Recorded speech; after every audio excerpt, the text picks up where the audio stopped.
Ada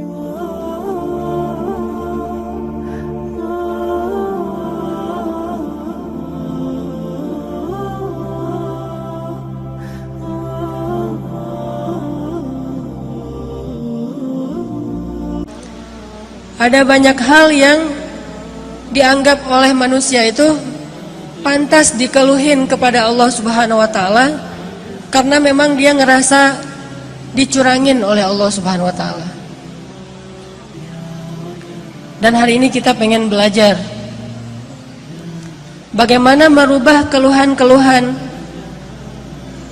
yaitu Abu Ubaidah bin Jarrah, kekuasaan sebagai gubernur di Syam, Suriah. Sehingga suatu hari ketika dia sedang memantau keadaan rakyatnya, lagi belusukan, keliling-keliling gitu, Abu Ubaidah pernah melewati suatu hutan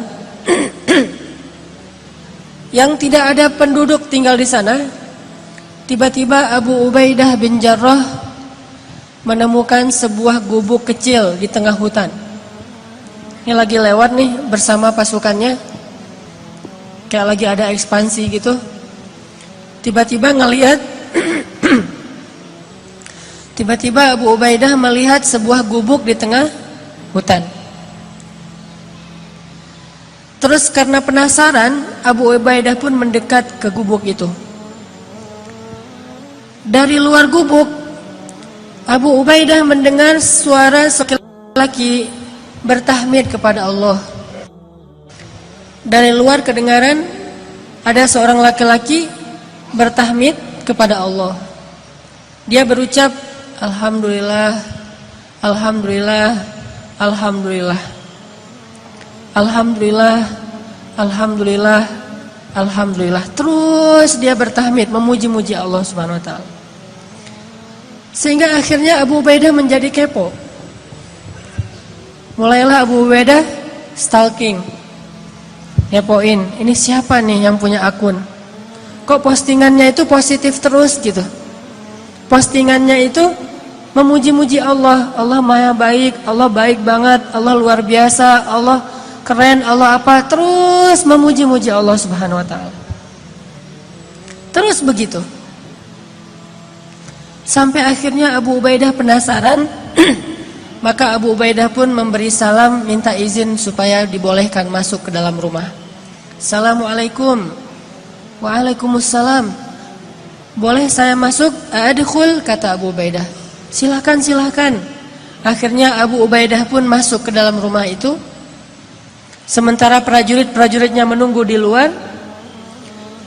Ketika Abu Ubaidah masuk ke dalam rumah, Abu Ubaidah merasa heran karena dia melihat di dalam rumah itu hanya ada seorang kakek-kakek yang terbaring di atas tanah, nggak punya kasur, bahkan nggak punya tikar, nggak punya bantal, benar-benar terbaring di atas tanah, dan rumahnya kosong, tidak ada perabotan apapun, nggak ada tempat tidur, nggak ada lemari, nggak ada dapur, ya satu ruangan gubuk itu aja.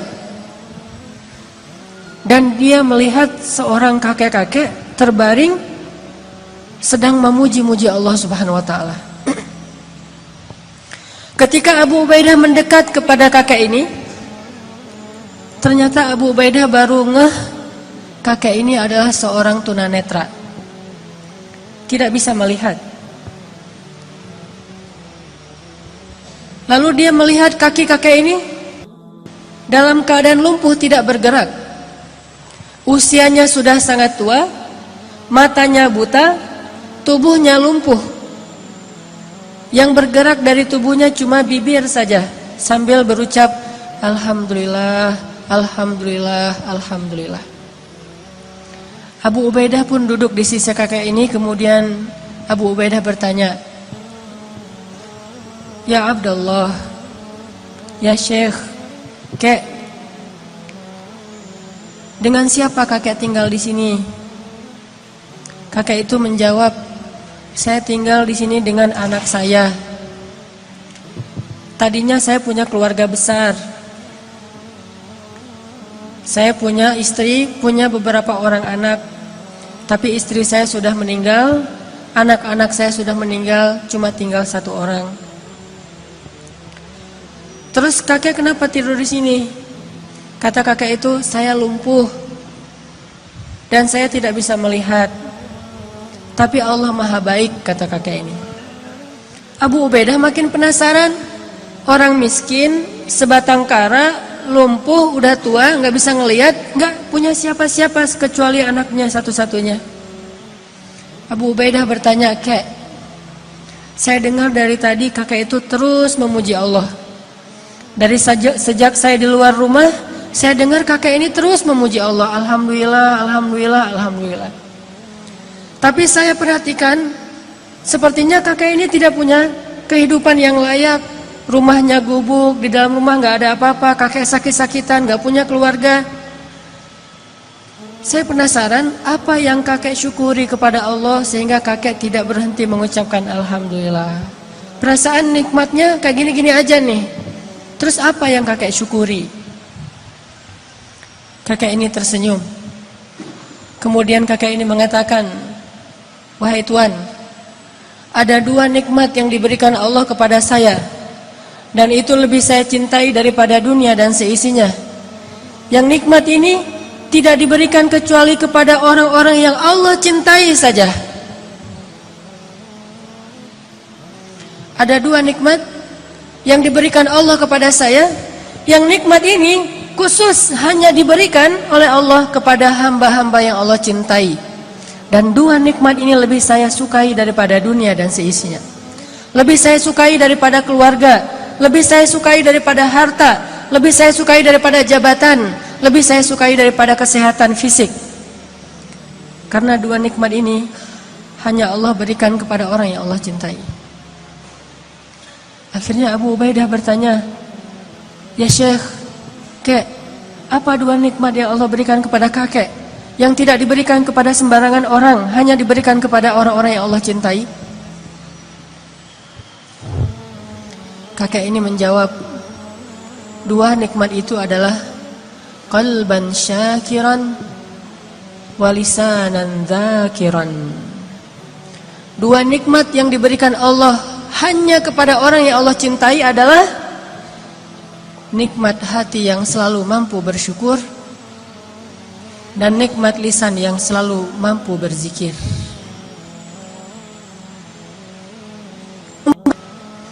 Bukankah kita banyak melihat orang kafir yang sehat walafiat? Bukankah kita banyak melihat orang kafir yang keliling dunia sukses secara bisnis? Produk-produknya ada di seluruh dunia. Bukankah kita melihat orang kafir itu sukses dalam karir-karirnya? Allah berikan nikmat itu kepada orang mukmin dan kepada yang tidak mukmin sekalipun. Karena nikmat itu nikmat murah, Allah berikan kepada siapa saja. Sehingga itu bukan ciri bahwa seseorang itu dicintai oleh Allah. Sehingga kita menilai diri kita menjadi orang yang kurang beruntung karena kita tidak diberikan nikmat yang Allah berikan kepada orang kafir.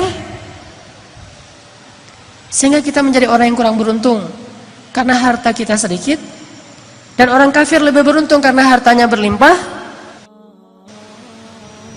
Makanya saya bilang di awal, pasti dia gak kenal Allah subhanahu wa ta'ala. Dia gak ngerti Allah subhanahu wa ta'ala. Seandainya dia mengerti, maka dia akan bersyukur kepada Allah dan tidak akan berhenti untuk memuji Allah subhanahu wa ta'ala. Yaitu nikmat qalban syakiran. Kalau hati kita mulai merasa tidak puas dengan nikmat Allah subhanahu wa ta'ala, kalau hati kita mulai mengeluh terhadap ketentuan Allah subhanahu wa ta'ala, saat itulah kita harusnya banyak-banyak minta ampun kepada Allah. Allah memberikan hidup kita dengan fasilitas yang banyak, tapi kalau Allah cabut nikmat qalban syakiran, dia akan jadi orang yang sengsara. Allah kasih harta yang banyak, Allah kasih qalban syakiran, hati mengeluh karena dia tidak diberikan qalban syakiran, walaupun diberikan semua nikmat dunia. Makanya kakek ini mengatakan, saya mendapatkan dua nikmat yang Allah tidak berikan kepada siapapun kecuali kepada kekasihnya, yaitu nikmat qalban syakiran. Saya selalu bersyukur, saya selalu merasa bahagia, saya selalu merasa cukup. Walisanan dzakiran, dan lisan saya dibimbing dengan hati yang bersyukur itu untuk selalu berzikir, memuji Allah Subhanahu wa taala.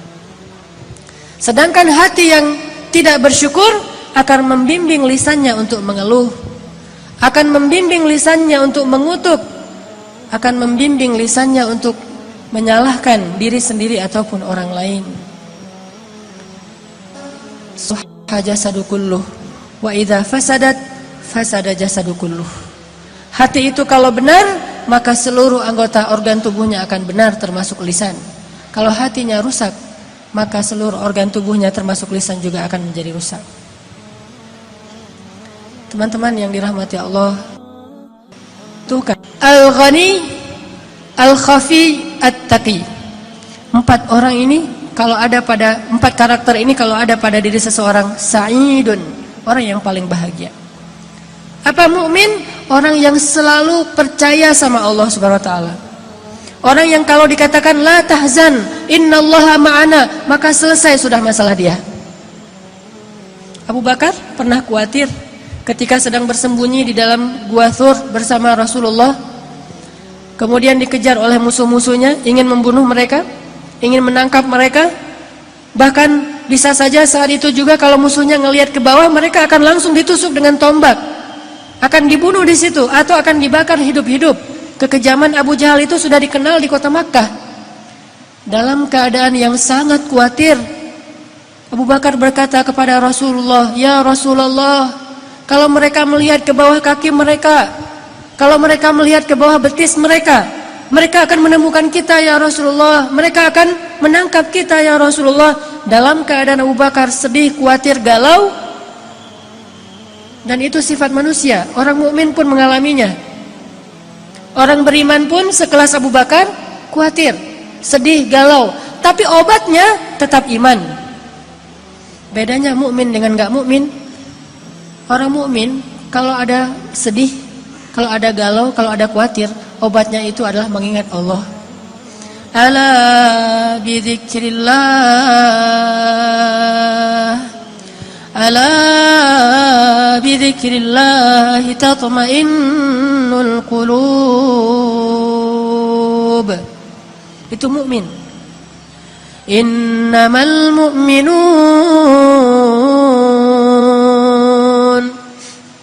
innamal mu'minuna alladzina idza dzukirallahu wajilat qulubuhum wa idza tuliyat 'alaihim ayatuhu zadatuhum imana wa 'ala rabbihim yatawakkalun. Itulah obat orang yang beriman.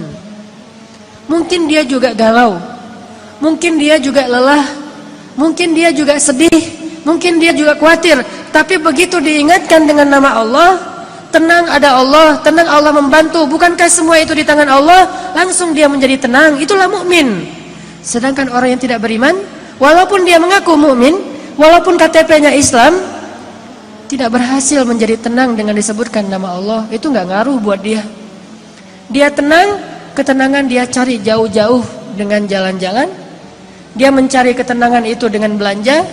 Dia mencari ketenangan itu dengan menonton. Dia mencari ketenangan itu dengan mendapatkan uang yang banyak. Dia mencari ketenangan itu dengan ketemu teman. Dia mencari ketenangan itu di semua tempat kecuali di langit. Dan dia tidak akan mendapatkan ketenangan yang sejati. Pada akhirnya dia tetap akan mengeluh. Tapi bagi orang mukmin, Allah di hatinya. Sehingga ketika dia diingatkan dengan nama Allah, otomatis dia menjadi tenang. Ya Abu Bakar, kata Rasulullah, ma dhannuka bisnain, Allahu thalithuhuma. Ya Abu Bakar, kata Rasulullah, kenapa engkau berpikir kita hanya berdua ya Abu Bakar? Bukankah Allah yang ketiga? La tahzan, innallaha ma'ana. Jangan sedih, jangan khawatir wahai Abu Bakar. sesungguhnya Allah bersama kita. Langsung tenang Abu Bakar As-Siddiq. Qalban syakiran. Ini mukmin. Kata Nabi, orang yang paling beruntung mukmin, ghaniyun, mukminun ghaniyun khafiyun taqi. Mukmin orang yang kalau diingatkan dengan nama Allah tenang. Kalau dikembalikan kepada Allah suatu urusan beres. Kadang dia juga kadang-kadang ada masalah, namanya manusia. Coba teman-teman perhatikan pembukaan dari surat Al-Anfal. Apa isi dari pembukaan surat Al-Anfal? Yas'alunaka 'anil anfal. Isi dari pembukaan surat Al-Anfal itu adalah keributan antara para sahabat.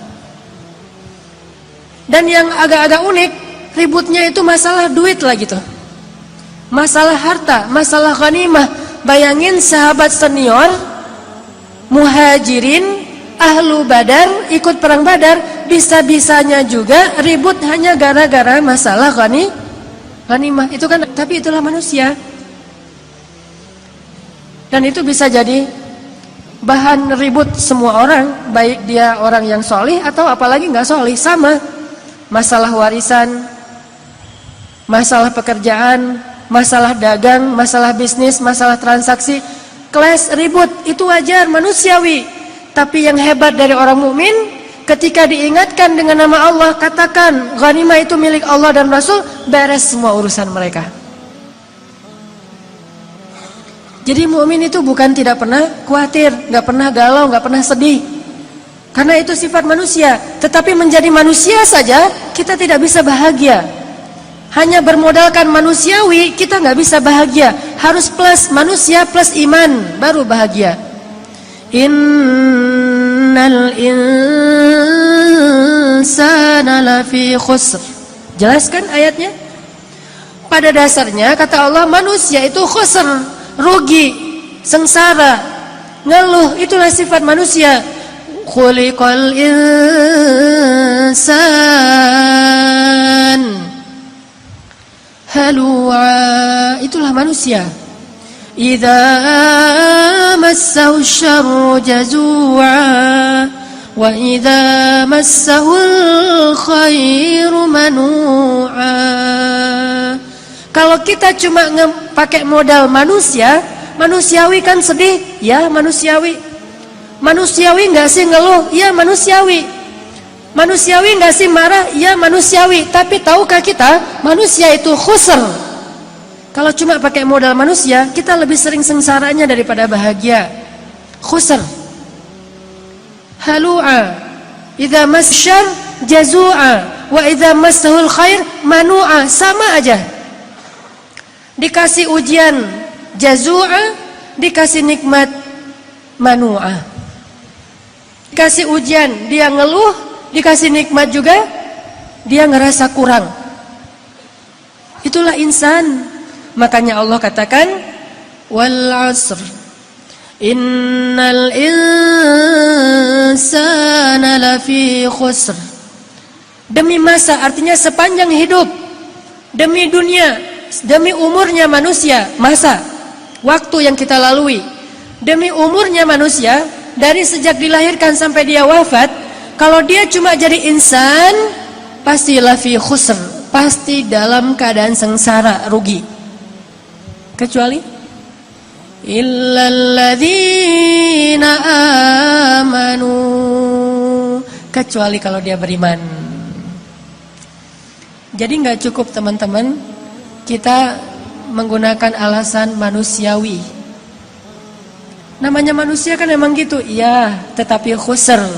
Kalau mau falah, kalau mau beruntung, maka dia harus menambah, mengupgrade statusnya dari sekedar insan menjadi mukmin, baru dia menjadi orang yang lebih falah. Ulaika ala hudan min rabbihim wa ulaika humul muflihun.